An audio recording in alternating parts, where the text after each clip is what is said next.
সবুজ, এত ঘুমাস না, ঘুম থেকে ওঠ, কাজ কাম তো নেই, শুধু ঘুমানো কাজ তোর। কি হয়েছে দিদি, ঘুম থেকে উঠালে কেন? আমি এখনই মাত্র ঘুমালাম। তুমি ভালোই ঘুমিয়েছো।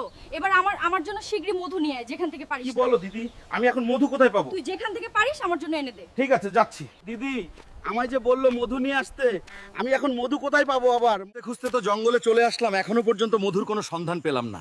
জঙ্গলে যখন এসেই গেছি, আর একটু খোঁজাখুঁজি করি, দেখি পাই কিনা। ওই তো মধুর চাক সামনে দেখা যাচ্ছে, ওখান থেকেই আমাকে মধু নিয়ে যেতে হবে। ওখানে তো প্রচুর মধুমাছি আছে, ওদেরকে যেভাবে তাড়িয়ে মধু সংগ্রহ করে নিয়ে যেতে হবে। যাই সামনের দিকে। অনেক কষ্ট করে মধু কোনো সংগ্রহ করেছি, তাড়াতাড়ি বাড়ির দিকে যায়। অনেক কষ্ট করে মধু সংগ্রহ করেছি, আজকে আমার দিদি যা খুশি হবে, এমনকি আমাকে ভাতও দেবে। যাই তাড়াতাড়ি গিয়ে আমার দিদিকে মধুগুলো দিও। এই দিদি, দিদি রে, এই দেখ তোর জন্য মধু এনেছি, অনেক কষ্ট করে জঙ্গল থেকে। কি বলিস, তাই নাকি? কই দেখি দে, তুই অনেক ভালো।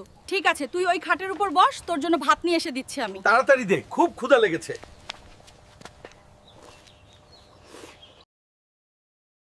হ্যালো বন্ধুরা, ভিডিওটি কেমন লাগলো অবশ্যই কমেন্ট বক্সে জানিয়ে যাও। আর চ্যানেল নতুন হয়ে থাকে চ্যানেলটিকে সাবস্ক্রাইব করে আমাদের পাশে থাকুন। ভালো থাকবেন, সুস্থ থাকবেন। আবার দেখা হচ্ছে পরের ভিডিওতে।